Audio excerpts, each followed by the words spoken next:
We are back. It is episode Carcass. Help us with your finger numbers 129 of the Metal Roundtable. I am Metal Rob, and with me as always is the great. Oh, that's me, Carcass John. I thought that he was great, and then I thought he was greater than I am. Also, the great Scott Raging Waters. Not today. Oh, you're not raging? Nope. Osric Tentacles. Yes. Oh, we got it in right away. Thank you. How did I not? Shit. How did I not notice that? All right. So we're back for episode 129. We're going to do our shout outs like normal. But first of all, let's address this shirt. That is Undergang. Yes. From Denmark. Okay. Gotta love him. Diamond Dave is awesome. We do have a special guest today, and we appreciate him coming on. So we'll do some shout outs and then we'll get right to it. Thanks for joining us, Shannon. Glad you could be with us. Thanks for having me, guys. Yeah, this is going to be fun. All right. Shout outs. I'll be quick. I have taken on a new mastering client called Eonian Records. We've been working together a few months now. And just worked on this. It is hair metal, 80s metal of the highest order. Look at all that hairspray. Yes. Tons. Liquor Sweet just came out, or is coming out. And then I won't take the other ones apart. Miss Crazy. They just did a volume 1 and volume 2 of some slick covers. You got Motley Crue and the Tramps and Flock of Seagulls and Def Leppard. But it's total re-recording by the band Miss Crazy. 2 volumes. Coming out on Eonian Records. Because one volume was just not enough of that. That's right. You can't get enough re-recorded hair metal, kids. No. Oh man, how about you, Car Crash? Well, I'm sorry. I've been remiss. Monkey Butt is home, doing well. Everything went as well as could be expected. I keep saying that, but I did check in on him. We've had some text messages back and forth. And so Monkey Butt is really doing well. Home, resting, recovering. And he even said day 1 or 2 of being home, he's like, man, I just feel so much better. So, yeah, everything went really well. And I'll let him, you can hit him up on Facebook if you want. But, yeah, good reports on Monkey Butt. Well, anytime you say the ugly word cancer and you get something positive from it, then that's a good sign. So yeah, and shout out to the family and friends of Joey C. Jones, who we learned today passed away, formerly of Shock 2, Joey C. Jones Band, Sweet Savage back in the day. So he passed after a long battle with cancer. So. Sorry, I won't interrupt you anymore. That's okay. Cancer sucks, and we all know it. And yes, I just had a Bruce Corbett moment the other day, and I don't know why, but it just kind of broke me down. And it was just, I don't know. It just seems like it, that type of thing is just so permanent. But so my shout outs are to Poppet's Corner in Madras. Yay! I finally picked up my tapes from Rob's house. My buddy Rodney Dunsmore was in town running merch for the Mighty Midnight, who's they're opening for Mayhem. They were at the Amplified Live last night. And a special shout out to the guru of all things antique stereo, Alberto Rodriguez. Terrible tragedy in his family, and many props to him. He needs all the support he can get, but he's buried himself in his work, and we can only hope the best for him. So shout out to him, man. We got your back. We're supporting you 100,000%. And yes, thank you very much, Richie. Coming from you, it really matters a lot. Scott, what say ye? Quick shout out to George Ochoa from Deliverance. Driving through town this weekend, he gave me a call and said, hey, you want to go out to dinner? So him and his wife and me and my wife all went out to dinner Sunday night and just hung out for a while and chatted music and life, and it was a good time. So shout out to George Ochoa for a good time and for paying for dinner. Oh, nice. Gotta love that. Nice. Cool. Well, I'll put him on the route to Texas maybe, and he can come by and buy me something. What's up, JT? Always good to see you. Yep. Well, Episode 129 today is not to focus on my dumbass, not to focus on the lovely and talented Carcass John Fossum. The lovely and And talented. Lovely. And not, Ugly. I thought okay. and not to focus on Scooter Osric Tentacles Waters. Yes. No. We have thrash metal in the house today, boys. We have the great Shannon Fry from Avenger of Blood. And so catch us up on what is going on in the Avenger of Blood camp. Well, over the last 2 years, we've been re-recording our very first debut album, which was called Complete Annihilation. The whole thought process was to just get the tracks back, remix it, remaster it, and have it re-released. Well, I got the tracks back. They were sabotaged. It's the best way I can describe it. There was not to be negative, but there was songs where the bass would be just completely cut off. Other songs there was no bass at all. There was things thrown together that just didn't make sense. And one song was completely deleted out of the whole file. So all we could do is either remaster the garbage that we released prior back in 2005 or re-record it. So the bass player is actually a recording engineer in his spare time. So he was like, you know what? I always wanted to be in the band. Our guitarist that we have now was supposed to be in the band back in 2008. So things kind of came full circle, and we built our own recording and rehearsal studio in our guitarist brother's garage, and we commenced recording and all that stuff. So we've finally got it tracked, and we're working on the mixing right now. And now it's going to be released as the title is Completely Re-Annihilated. So to take on the first time wasn't enough. I like it. Double re-annihilated. It's the original. Yeah. So Shannon, let me ask you this. I lost my question just as soon as I was about to ask it.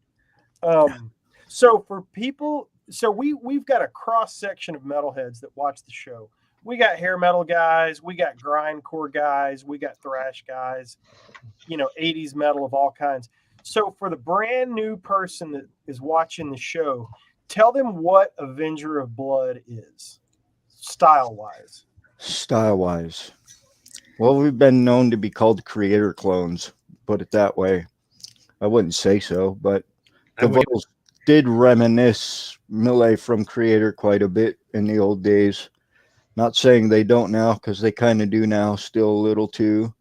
But to me, it was always a cross of Creator, Slayer, Destruction, Sodom, and little odds and ends of other bands just thrown into a blender, taking where 1987, 88, 89 stopped and just going from there. I like it. Well, I think Scott's going to take us through a little bit of the history of the band, album by album. Are you cool with that? Absolutely. Hit it, Scott. Why don't you give us a little bit of history of the band, and then Okay, sure. So technically, we started in 2002 in San Jose, California, where I was living at the time. I met Eric on a message board. Eric was the guitarist, vocalist that I formed the band with. And he kept wanting me to listen to his demo. Buy my demo. That was the big thing. Buy my demo. No, fuck you. I don't buy demos. Send it to me. Right? I cut him off. I was a dick. I'll admit it. Anyway, 6 months passed. He sent me the demo. I liked it. I thought, it's something we can work with. If he's willing to work with me, I'd be willing to work with him. That was the demo. That was the demo that he released on his own. On his own, yeah. Yeah. And he went by the name of Matthew Black on there, not Eric Graney, which is his real name. So he moved to the Bay Area. We the minute he moved, the minute he got to my house, we pretty much started writing. And we went through a couple lineup changes, and we went into release demo 2003 at Trident Studios, which the engineer there is known for being the vocalist of Vile, the death metal band from the Bay Area. And he's done Testament, Sadist, Exodus, just a whole bunch of bands he's been involved in recording. So we did the demo 2003. Went through some personal issues. I moved here to Las Vegas. My dad moved here, so I kind of ventured on the way. Eric's dad actually had lived here as well, so we thought, why not move to Vegas? So we came here. We got a new guitarist and a new bass player, and we released Complete Annihilation. Recorded Complete Annihilation, which is so after that one was signed to JCM Records, 6 months after it was released, the label closed down. But we were able to do a bunch of festivals, and we traveled around quite a bit. And then we got contacted by Heavy Artillery Records, and we recorded 2 songs that, in our mind, we called it Haunting the Shrapnel. But it was called Speed Kills ... again, as because there were 2 Speed Kills prior on a different label, and the label got the rights to continue the series, I guess. So we were on there. 2 songs, Enemy Attack and Affliction, were the 2 songs that were on there. Then, before the album was even released, the guitarist, singer Eric quit. A month later, the bass player quit. It was kind of, okay, we just got invited to Europe. Everything was going smooth. This was the second time we got invited. The first time was just atrocious. I ain't even going to go into it. But the second time, when we lost that, we lost everything. Eric couldn't travel. He had some personal stuff, court-wise and other things personally, that prevented him from going. So that was why he quit, for the most part, amongst other things. A month later, Sean quit, the bass player. Had to get a whole new lineup. So this is where the struggle sort of began. I'll try not to make this long. We got a new bass player, a new vocalist, another guitarist. In and out, in and out. We ended up going and recording the worst song that we've ever written, ever recorded.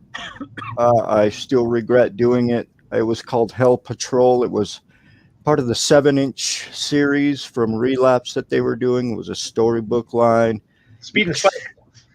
I think we were number 5. Speed and Spikes, correct. Yep. I think we were number 5. The opposite of us was the band Witch Haven from LA. Yep. Worst song we ever recorded. That band, that lineup broke up.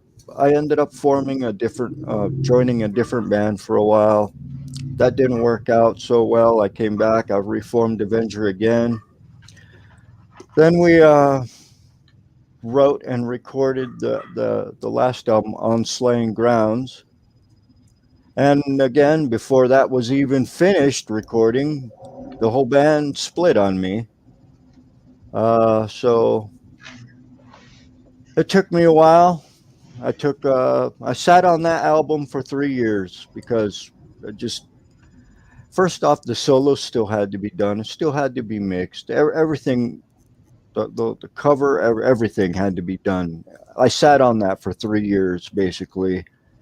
When it finally came out, whatever. I'm happy with it, but I'm not happy with it. The way things went down put like a sorry taste in my mouth, so to speak. Mm-hmm. We ended up we took a break. That lineup dissipated. I got Mark back in the band, who was on Death Brigade and Speed Kills again. the guitarist, he came back to the band because we had a falling out of sorts before that last album was released. We took a 4-year break, which was only supposed to be 2 months. It ended up being 4 years. Then the whole thing that I mentioned earlier about Complete Annihilation and the re-recording completely re-annihilated. We got the band going again. The best lineup I think that I've ever had ever. The bass player is phenomenal. The guitar player, the lead guitarist, is Shredmeister like you wouldn't believe. We got there was a guy that initially replaced Eric. His name is Sal. He's back in the band, so we're a 5-piece again. And here we are. What's the album that I see that's got the guy? Is there like dudes riding a horse with skulls or something? Are you thinking of this one? Death Brigade. Yeah. Oh, that's us in the middle of a bunch of shit. Everything's going crazy. Okay. And we survived. I don't know why I thought there was a horse. Yeah, Wow.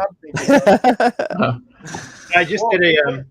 I just did a video on my channel where I polled people who watch my channel and asked them to name their favorite albums, thrash albums from the last 21 years, and that album actually made that list of albums. So I'm a big fan of that myself. So it's very cool to have people pick it. That is very cool. I appreciate that.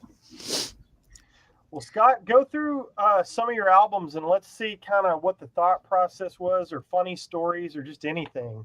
With Scott's probably it doesn't sound like there's too many funny stories, but maybe there are. I don't know. Maybe hindsight's 2020.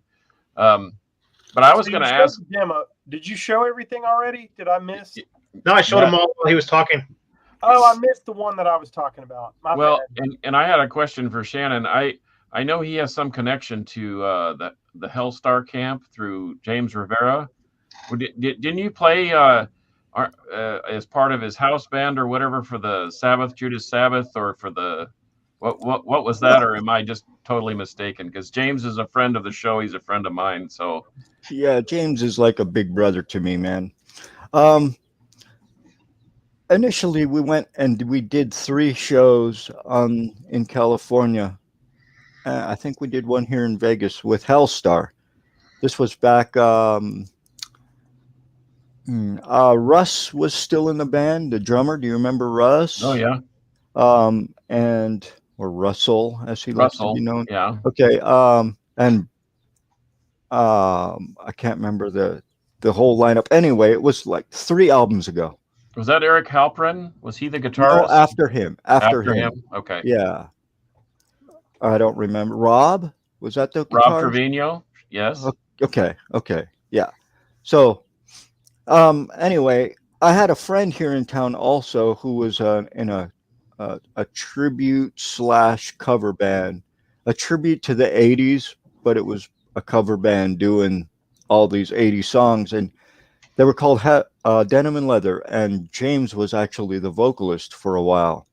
So I always helped with the shows with my friend who would book the shows and whatnot, but we were never a part of his band, of any Hellstar or Denim and Leather or James Rivera's Judas Sabbath or any of those. We weren't ever a part of those. We just played with him.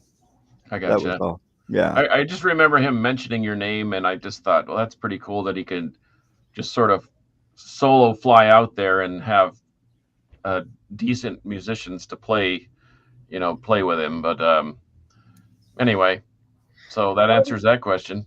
What other bands have you been in, Shannon, or played with outside of Avenger and playing with James some? I know one in particular I want to talk about, but Well, I was in this band named Seventh Calling for a while. That was the band that when I left Avenger of Blood, when I put Avenger on hold, rather, I joined that band. They were more of a power metal-ish 80s style metal band. It was fun music to play. They were from Minneapolis. St. Sioux Falls, then Minneapolis, then here, then back to Sioux Falls. So I'm not in that anymore. Still friends with them. They're good guys. What other bands have I been in? Man, I've been in a whole bunch that here in town that didn't really mean anything because we never really did anything. Gotcha. There was Did you play with I Bio- ain't even gonna go into it, but yeah, go ahead. Did you play with Biogenesis for a short while? Yeah, Biogenesis. I was in Biogenesis for a total of 6 months. A month actually in Dayton, Ohio, where they're from. Mhm. That's a wild story too, because as I was moving there, I had auditioned for the band. I got the position, whatever. That was easy. As I was driving there to move to Ohio is when 9/11 attacks happened. So I get there and the tours postponed, canceled, recordings not going to go as planned anymore. The bass player quit the day I got there. So it's like, whatever. A month passed. I was like, you guys can do what you got to do. I'm going back to California. And that's 2 months later is when Avenger was formed. Right on. And you played for a short spell in Vengeance Rising too, right? Very short. Twice. Once wasn't enough. I had to do it twice. Yeah. Yeah. That was post Christian Vengeance. That was when he was in his atheist stage or whatever he was calling himself at the time. But I remember you told me a couple of funny stories about them. But did you guys ever actually record anything? I recorded myself, but he didn't like the songs. So, okay, fine. I'll use them for myself then. I still have them sitting on the shelf, whatever, But he okay. There's a point when you say enough is enough, right? He wanted to take Rage Against the Machine and Deicide and learn to play and put those two in a blender with SOD and try and make a new Vengeance album. No, that's not where I was going. Then he wanted us to do the whole Human Sacrifice album and learn the songs backwards. Like, well, Wow. okay. No, enough is enough. Yeah. What? Enough is enough at that point. Right. Man, sometimes putting things in a blender is not a good idea. I mean, you could put lemon juice and milk in a blender; it ain't gonna taste good. No. No. So Exact same thing. Yeah. Wow. Record the songs backward. Learn the songs backwards. I don't even know where to start with that. Yeah, I don't even know where to start with that either. How can you mess up? You can't really mess up a classic album unless you do that. Right? Rage Against the Machine and Deicide. What? Yeah. I mean, I kind of like both bands, but I don't see them playing. I mean, and I'm a fan of mixing styles and getting influences, but influences, not just. I can't. You know what when I think of that, the band I think of, Slipknot. Yeah. Yeah. Okay, well, I don't like Slipknot, so therefore I don't like Rage Against the Machine mixed with anything. Deicide. Yeah, it just don't make sense. Here you go, Slipknot. So what got you as a drummer? What got you rolling, thinking that I'm going to do this drum thing? Who was your influence there? Man, there's a lot, man. Frankie Benali, for real. Seeing Frankie Benali on before we had MTV, I lived in North Dakota at the time where I'm originally from, and we didn't have MTV. We had Night Tracks and Night Flight, WTBS and USA Network, right? So TBS always played the Quiet Riot and Twisted Sister, the more popular of the stuff, and Night Flight played all the Grim Reaper and Helix and Crocus and the more not so radio friendly at the time stuff. So when I seen Come On Feel the Noise videos, just whoa, right? I got to be that guy. I have to play in a band. But I started on guitar, and obviously same reason. I seen Carlos Cavazo. I was like, well, I have to be in a band, But I always wanted to be in a drummer because when I was younger, I used to beat on shit. I used to beat on the table, and I'd always get yelled at by my mom and my dad, like, stop, quit hitting shit, stop, right? ended up becoming the drummer. But throughout the years, Dave Lombardo was a huge influence. Tony Richards from Wasp was a huge influence. Okay. Bill Ward is my all-time favorite drummer ever, so he was a huge influence. But I don't play like any of them. I'm my own style, you know. Right. I love that you say Tony Richards, man. You don't hear that name very often. No. Yeah, that I did not see them with Tony Richards. Actually, the only time I ever saw Wasp was on the Headless Children tour, and Frankie Benali was playing drums. See, that was the more reason to see it. And I didn't even know it until after the fact. I don't think I realized it at the show. I think I came to that, realization later. But yeah, Frankie, man, that's some good stuff. Frankie, Pretty Bill solid. Ward, and Tony Richards. Pretty solid in the pocket, that guy. Heavy hands and solid feet, man. Hard to beat Frankie. Oh yeah. Well, so let's get to the topic.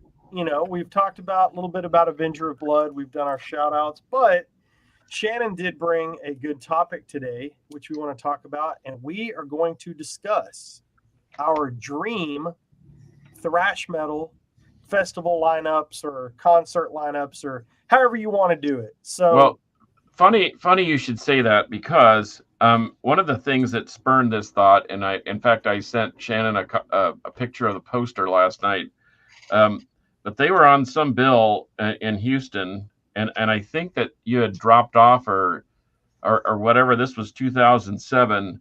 But I mean, listen to this lineup. Because when I was telling Rob that when I was a kid, I used to make these dream tapes or like thrash gig tapes where I would take 3 of my favorite bands as the touring band, and then I would get like a local support band, and so I would do 2 or 3 tracks on a 90-minute tape, and then I would select, and then side B would be basically the one band that I really really liked.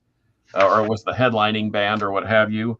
And so when I saw this lineup, I thought this is like a thrasher's dream, with the new wave of LA thrash metal had just started to surge, and Avenger of Blood, Merciless Death, Devastator, and then local heroes Hammer, Whore, and Aggressor. And I remember that the kids from Aggressor, their dad drove them all the way up from Corpus Christi in their mom's minivan. They were so young they couldn't even drive, and these guys were awesome. It was so amazing. But they said that they had to be on this bill because they were so mesmerized by this new wave of thrash metal, and they were really good. In fact, I still have the demo tape, but unfortunately Avenger dropped off. And as excited as I was to see Merciless Death again and Devastator and the whole lot, I just thought, if I could ever see them again. And I never got to see Avenger of Blood. So I'm hoping that this reincarnation somehow you'll see it manifests itself into an actual gig, because I would love to hear some of those older songs played live, as well as some of the new stuff. So with that being the premise, I started thinking about, and not just thrash gigs, but like, me, I do lists. That's I do lists, and so loves lists. And so I did one for like death metal, like German. We all know what the Big Four is. For example, I'll just throw one out. The Big Four: Metallica, Anthrax, blah blah, Megadeth, Metallica, whatever. But I think Big Four Part 2 should really be, and this is my opinion, so I'm throwing it out there and you guys can debate it, whatever. I think Overkill should be in the talk. I think Exodus should be in the talk. I think Death Angel should be in the talk of the Big Four. And then I figured we'd split the country in half and have Havoc do the West and Toxic Holocaust do the East as the fourth runner on the Big Four, because I couldn't decide between the two. Where's Testament in all this? Testament's this is my list, so you guys can put Testament on there. There is a reason to put Testament on there. I think that the fact that they got left off originally was kind of a travesty. But mine will be very quick because I've seen it, and I'll let the big thrash metal boys at the table talk, and I'll let Carcass go through his list. So I pretty much saw my dream lineup, and that was the Clash of the Titans tour. Yes, even with Alice in Chains, Megadeth, Slayer, and Anthrax, that was my thrash wheelhouse at the time. And you got 3 distinct flavors of thrash. So I don't know how I could make that better other than making it an all-day festival like you said, and add the exact bands you talked about. Overkill, Exodus, Testament, and then there's so many other bands like Violence. Havoc and oh my gosh. How about the new Violence? Shout out to them. Phil Demmel is that whole 5-song EP is just completely. It is a hearkening to the old school. And yes, Richie Harris, creator, but I'll get you to my German thrash dream gig. I'm digging through this pile of posters that I have here because when I was in Ultimatum, we actually did a show with Avenger of Blood in Albuquerque. And Shannon, do you remember who else was on that bill? Yeah, it was Fueled by Fire. That's around right. that. There was Killer a band from your area that Dread. Dread. That's right. Yeah, awesome. And I think Merciless Death were on there too, weren't they? Yes, they were. You're right. That was the tour. I did find these ones, which while I was digging, I didn't find that one. I have the poster somewhere, but how about Ex Mortis, Vector, Tortured Victim, and Ultimatum, and Dread? Pretty stacked lineup. Yeah, Ex Mortis is great. And then I found this one here. So Vindicator, Dread, Ultimatum, and Suspended. Oh wow, that's another band that was playing Suspended. Yeah, Suspended, and they're still together, from what I understand. They're an all-female Native American thrash band. Wow. Hey, Tony Clem brings up a good thought there with the Full Terror Assault Open Air Fest. Isn't that I think it's in Ohio, but it's out in the woods somewhere, and it's a pretty killer. There are always tons and tons of killer bands playing on that thing, and I think Municipal Waste either is headlining or headlined one of the more recent ones. But I know our local heroes, Chemicost, has played it a couple of times. So it's not like they don't exist, but once again, we're doing dream gigs here. So I really went out on the limb. I mean, I went, me, I'm not very conventional. So well, let's get the guest on. Shannon, who are you going to see on one of your dream thrash metal lineups? Wow. Okay. Well, first off, there would be the band Hypnosia from Sweden. This band is so intense. To me, they're one of my favorite thrash bands to ever exist. But they would be on it. Creator, Sodom, definitely be on it. Violence, definitely be on it. Although 2 of the members are now not with us anymore, but Rigor Mortis, I was a huge Rigor Mortis fan. They'd definitely be on it. There's another band from Germany called Assassin. I think they would be badass. Death Row, they would be killer. I think Fueled by Fire would be really cool. Ultimatum to reform, that would be cool. Yeah. Fueled by Fire. Yeah, so Fueled by many. Fire rips, man. Yep, they really do rip. There's just so many. Morbid Saint, that's another one. Oh man, from Milwaukee, yeah, they're killer. Yeah, they released a live show and some of their demos, and then a second album. I didn't realize they had a second record, but it's all killer. You buy it directly from the band. Well, you mentioned Assassin, so I retooled the German lineup. I mean, we all know what the big 4 and Creator, Sodom, Destruction, and Tankard. Yeah. But how about this? Wait, we have an objection. Creator, Sodom, Destruction, and Accuser. Okay. I can't argue with that. I can't argue with that because those are all great bands. But how about, and these aren't all German per se, but they're close enough to Germany, or they practiced or played in Germany a lot. Death Row, Assassin. Yes. You mentioned Assassin. Repent. Midas Touch. Yep. And Cyclone. That's good. Those are all good. How about that? That would be a Rat Skiller mosh pit from hell. I've already filled up my sticky note here. Your bracket is full. Make sure you put a little star next to Repent because you'll dig them. Repent just released a new demo. It's like a 3-song demo. You can download it on Bandcamp, and it rips. Is Jurgen still singing with them? Do you know? I believe it's the original lineup. So I guess so, yeah. I just got excited. I got giddy because it said Repent has a new album out, or has new music. So I jumped all over that. And I love German thrash. It's one of my, it's interesting how, California or Bay Area thrash is that is a thing. That is a style. Well, German thrash is the same. And even to a certain point, Brazilian thrash has its elements. And I've got a list of my Brazilian superstars. Do it. You want me to do it? Okay, yeah. Brazil. Do it up. So we're down in Rio de Janeiro, and we're going to a thrash gig of our choice. And so there are no rules. So I would love to see Sepultura, the original, play Schizophrenia or that era live. And here we go. Damien Hair Metal, Violator, Volcano, Atomica, and not to be left out, Death Razor.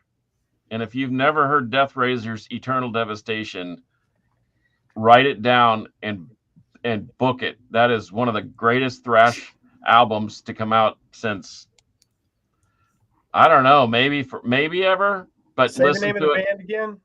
Death Razor, but Razor like Raising of the Dead.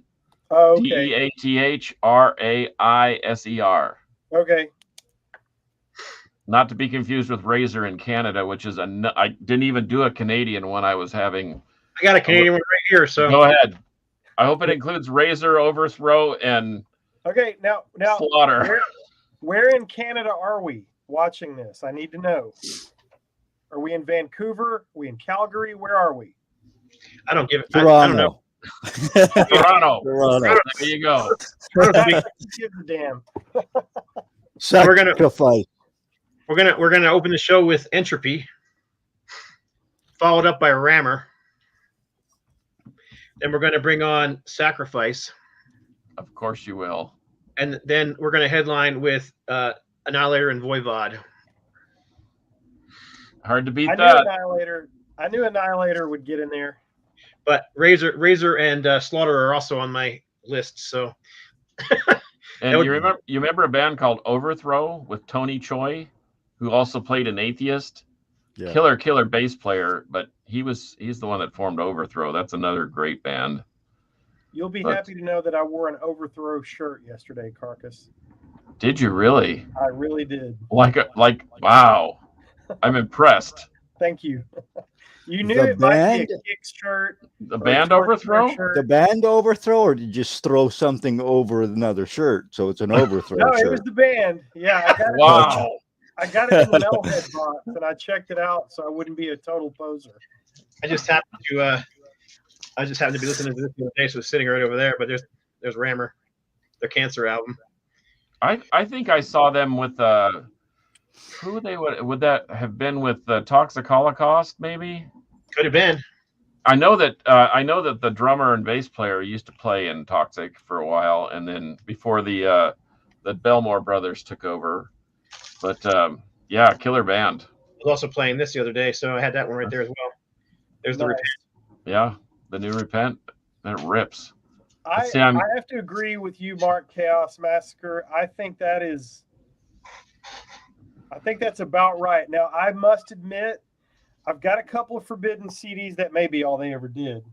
I don't know them as much, but I can't argue with the next big four. If you have Forbidden Evil and Twisted into Form, you're pretty much done with Forbidden, in my opinion. But that the Distortion and Green, I don't know, but then they kind of recovered and brought themselves out of the depths of poserness. Yeah, that's Poserness. I'm gonna grab yeah, yeah, That's a new word. Poserness. I think I told you the story about my Russ Anderson thing. I went to the Thrash of the Titans. You know, it was the Chuck Schuldiner benefit out at the Maritime Arena in the Bay Area, and all these, I mean, heathen, sadists, Death Angel, all the violence even got back together, and we were. One of my friends, Mike Bonaventura, who played in Attacks, not to be confused with the Ohio version of Attacks. These were SoCal Orange County Thrashers. He said, now as you walk through San Francisco, don't make eye contact with any of the homeless people because they're very aggressive, and certainly don't offer them any money because they're going to want to fleece you for your cash. And so we hustled our way from our lengthy distance from our parking area.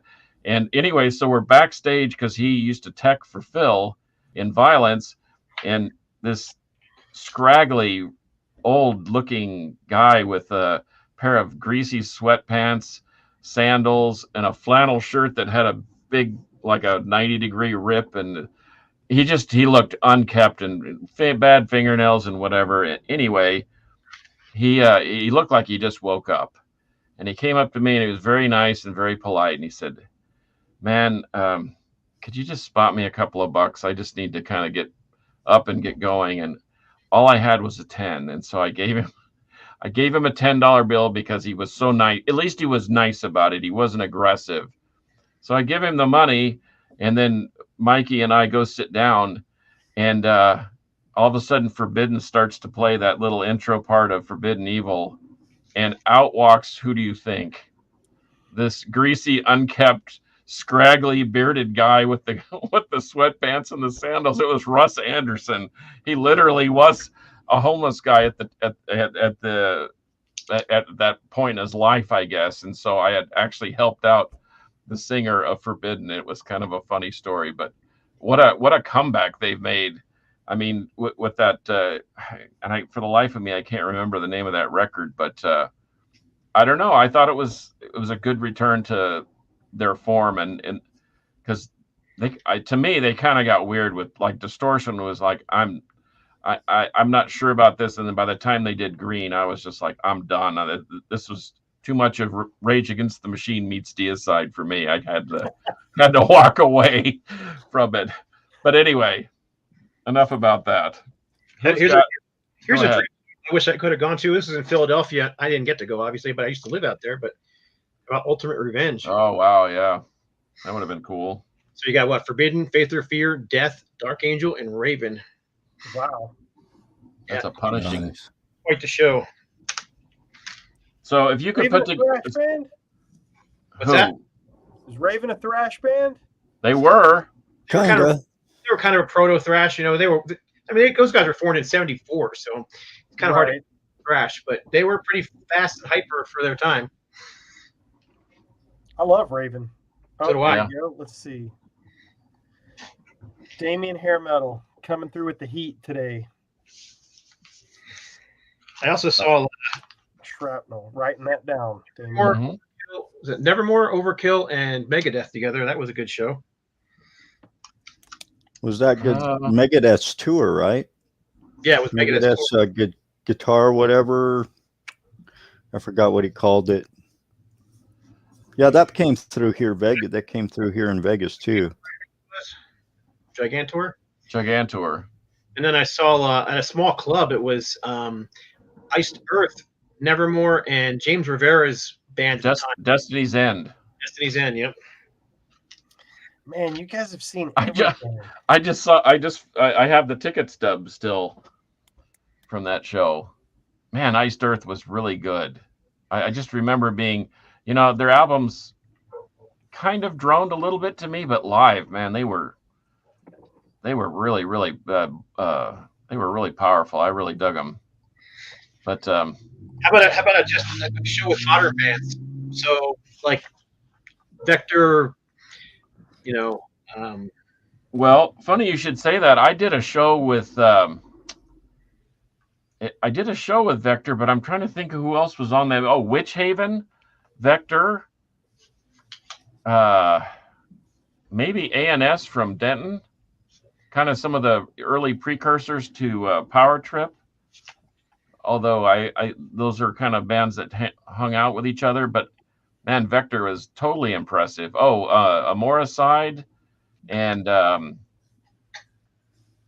what is the name of that guy's?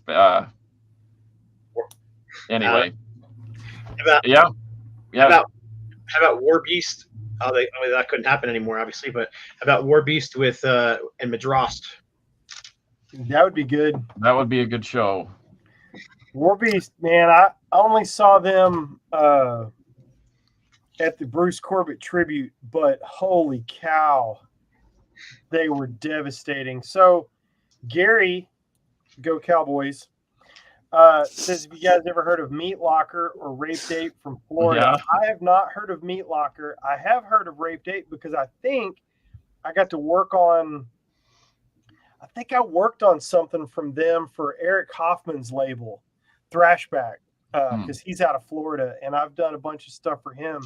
And I feel like I either did a Rape Tape release or they were on one of his compilations. But if you want some killer thrash from the underground or from back in the day, man, you gotta check out Thrashback because Eric's putting out some really cool stuff. And thankfully, he sends me a copy of the stuff that I get to work on, and it's top quality. Good stuff going on at Thrashback. Do any of you guys know Eric? Yep. I've done some work for him. Okay. Eric Hoffman? Yeah. From Deicide?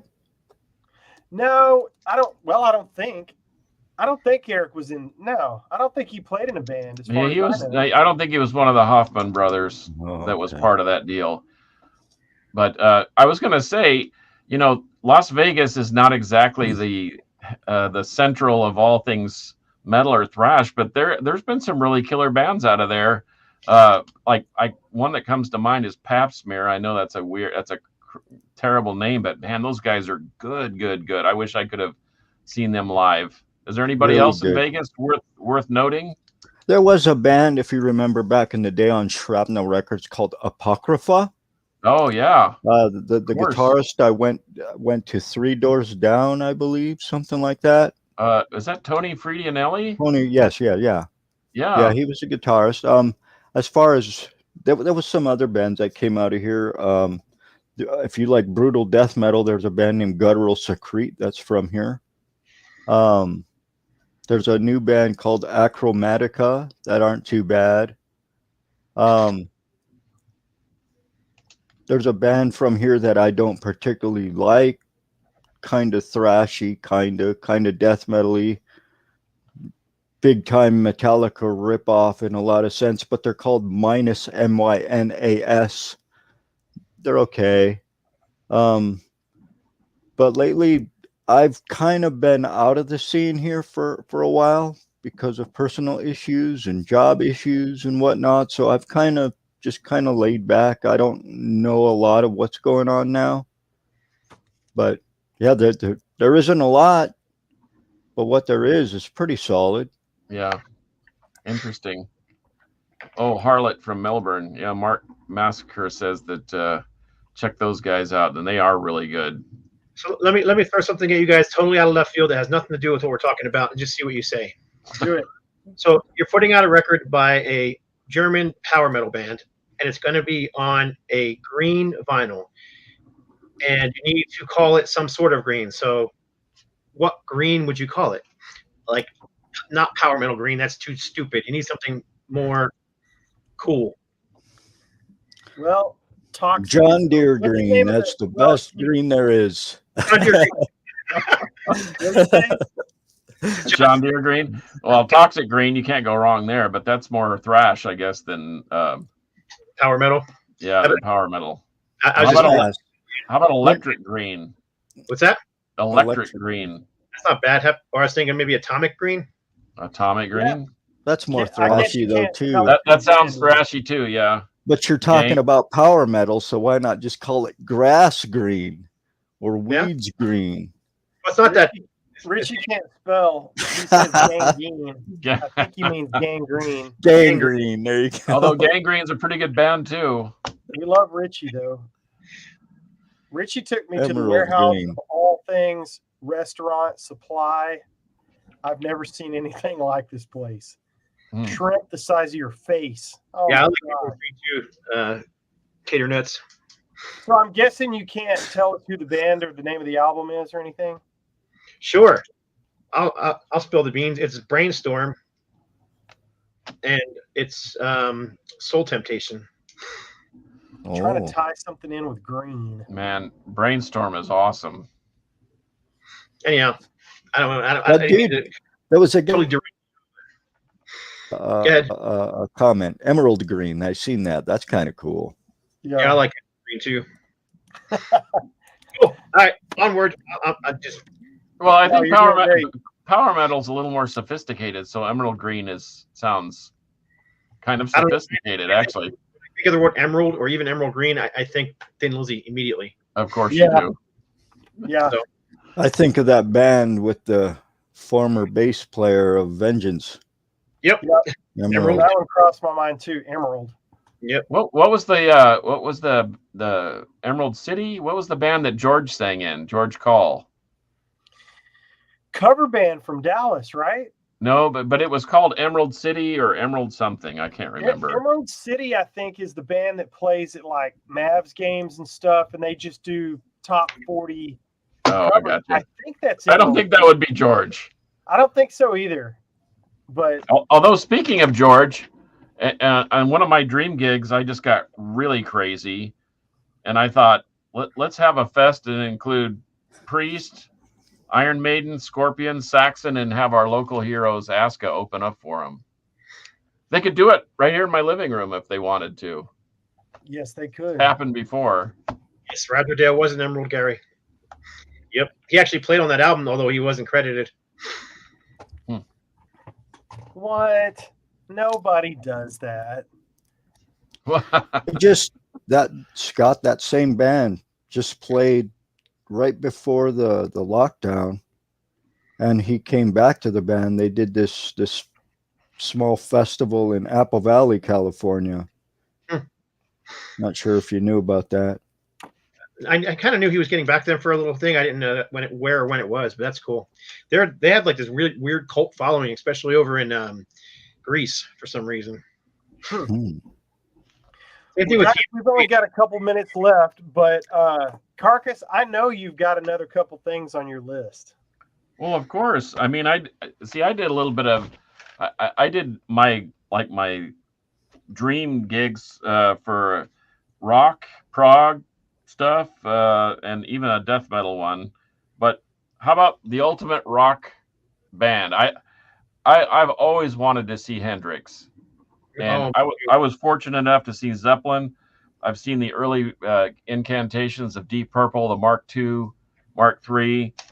And Robin Trower. I saw Trower later in years, and then I love the early UFO, the first two albums particularly. And I know that the popular way to think is the Doctor and all that stuff, and I love those songs too. But I would love to see a Hendrix, Zeppelin, Deep Purple, Mark II, Robin Trower, and UFO from the first two albums, like at a huge. Sounds like a great lineup to me, although I'd stick Thin Lizzy in there somewhere with Phil Bryant. I would throw Queen on there because I never saw anything remotely Queen. You know what? If Queen did the first three albums, I would be okay with it. They were really rockers. That first Queen, the Queen self-titled and Queen 2. Yeah, of course. And then it got a little bit strange, but not in a terrible kind of way. Just in a different kind of way. Not in a forbidden green kind of way. No, it got bad for a while. I mean, come on, Radio Goo Goo, Radio Gaga. Yeah, and then the only other one I had was a prog bill. I know it may sound blasphemous, but Steely Dan, I never saw them. They never toured.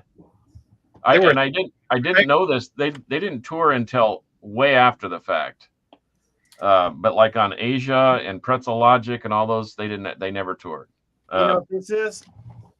Yes, I know what that is. And one of these days, I'm going to roll you in the parking lot, buddy. You're going to be laying there going, "Oh, what happened?" And you're going to be missing that test pressing of Steely Dan Asia. Yep. And then you're going to ask me about it. I'm going to like. This is a test pressing of Steely Dan's Asia album. That is impressive. Well, and on that same bill, I would have Kansas Star Castle, and I love Dream Theater live. The albums, but you talk about a prog, and then the band Conception. Have you ever heard of them? Mm-hmm. Anybody? Of course. Conception from Switzerland. Of course. Mm-hmm. Man, they're awesome. But anyway, that would be my proggy thing, and then once again, almost out of time. Give us your death metal list. Oh, my death metal list? Yeah. Crazy. Demented Ted from Denver. Psychic Pawn from the same town as Hell Bastard and Napalm Death. Rosicrucian from Germany.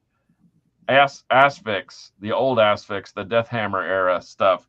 And then the Mighty Bolt Thrower. Slap all those dudes on there.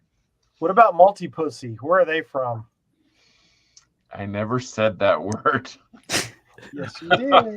I did not. No. You can run it back. You can run it forward. I did not say that. I said multiplicity, but I did not say to. No. Okay, it's in the notes. I'm going to go back. And I didn't even give you my grindcore one because I know you're not interested and you won't write those down because your sticky notes are full. Well, with grindcore, I just want to watch Barney sing all day. So let's and they would be at the top of the heap. No, throw it out there. I'd have Napalm Death as the headliner, Insect Warfare, Oath of Cruelty, and or PLF, Cryptic Void, and I don't know, Tantulum. I just have everybody that is anybody in the grindcore scene from Houston. Where's Osric Tentacles in all this? England. What? Yeah. See, he even knows. That is a smart music guy. So, what is your take on them? Do you like Osric Tentacles, honestly? Shannon? Me? Oh, yeah. But I've been a fan of them for so long, man. 1993, 94, maybe. There you go. Dude. And Scott bought into it. I know it's everybody but me. I get that they're great. All right. They could play for 3 hours, so. I had Tanner from Puppet's Corner in Madras. I had him listen to them a week before you guys told him. And then he was like, no, I never heard of them. And I had told him a week before, like, here, you want something crazy and wild? Check this out. Right? That's yep. So get on board or the train is leaving. The Osric's train is leaving. I've got one. I've got an album somewhere. I can prove my worth, but I don't see it. Even Nick Petrino loves them now, and he's a young guy. Yeah, you're just corrupting the youth, John. Okay, see? Look. Yep, great album, Arborescence. Yep, very good. So we've done 129 episodes, and I'm pretty sure John has talked about Osric Tentacles in 122 of them. Well, they're a great band. I think people should expand their horizons. Yes, Terrorizer. Terrorizer is great. They need to sponsor us. All right. Well, we will be bringing it very soon to the 80s metal, hair metal side of things. And I can just sit back and go like this. That's right. We've got some contacts. Our buddy Dean has helped us out quite a bit, and he's given us some contacts. So I'm going to be reaching out to some folks over the next few weeks and months. But today, Shannon, thank you so much for hanging out with us, dude. It was really good for me to finally meet you, and certainly to have you on the show to tell us about all things Avenger of Blood. Before we get out of here, though, what is going on moving forward? Anything in the works right now for Avenger of Blood in the very near future? Looking to get back on the stage soon.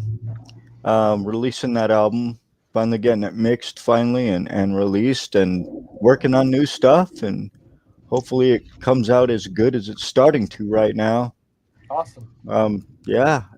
Um, that's about it. Everything's on the up and up, and I haven't been this happy in a long time. So I'm sure quite a lot will happen. Oh, that's great. Awesome. Man. That's good news. Well, you're welcome anytime. If you're watching or whatever and you want to chime in on something, you know, hit us up if you want to kick Carcass in the dick about Osric Tentacles or whatever. But he won't because he knows they're great. You're probably right. All right, boys, you know how we do it. For episode 129 of the Metal Roundtable, I am Metal Rob. You can check me out on Instagram at I am Metal Rob. You can find Carcass at Carcass John Art. Scott Waters is very easy to find on YouTube by going and searching Scott Waters. He's got 1 billion followers on there. And Shannon, how can people find what you're doing? Facebook, I guess. I don't really keep up with a lot of that stuff. I've been out of the loop for a while, and yeah, this technology thing has kind of overcome me, and I don't really get on things much. But you can find us on Facebook. It ain't updated, hasn't been updated in a while, but you can get us there. You can find me personally on Facebook too, Shannon Fry. Yeah. Yeah, We can find out about you on the Metal Roundtable. Bandcamp. We're on Bandcamp. That's what I was looking for. Yeah, there we go. Yeah, Bandcamp. Yeah, you can hear it on Spotify and all those streaming platforms as well. All the second and the third album are both on there. The first one's not. Okay. But yeah. Well, thanks for having me, though. Go to Bandcamp and pick up some badass thrash. So, yeah. All right, boys, that's it. Another great episode. And until we throw the horns at the end, Shannon, are you ready for this? Okay. I'm ready. Here we go. Until next time, metal will prevail. And I got to find the button to push. It's right down here. Here we go. There it is right now.